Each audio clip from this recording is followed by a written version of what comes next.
on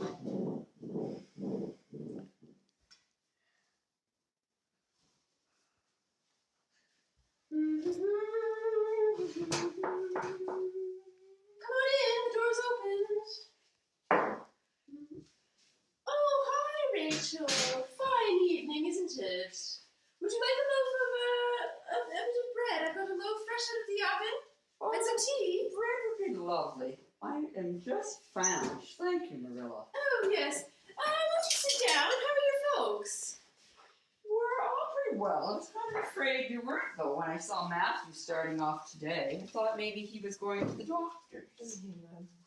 Oh, thank you, Marilla. Oh, yes. No, we're quite well, although I had a bad headache yesterday.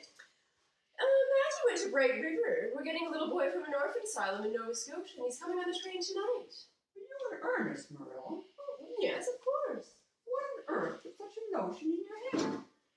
Well, we've been thinking about it for some time. Mrs. Alexander Spencer went up here one day before Christmas, and she was going to get a little girl from the asylum over in Hopetown. So Matthew and I talked it over ever since. We thought we'd get a boy.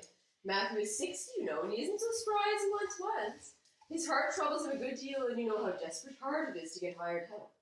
There's never anyone to be had except those stupid half-grown little French boys. And as soon as you do get one broke into your ways and taught something, he's up and off to the lobster canneries or off in the States.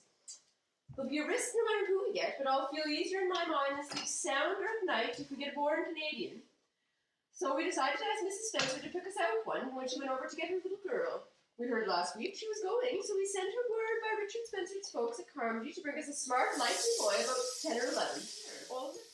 Well, Marilla, I'll just tell you plain that I think you're doing a mighty foolish thing. A risky thing, that's what. You don't know what you're getting. You're bringing a strange child into your home, and you don't know a single thing about him, nor what his disposition is like, nor what sort of parents he had, nor what he's going to turn out like. If you had asked my advice in the matter, which you didn't do, I'd have said not, for mercy's sake, to think of such a thing. That's what.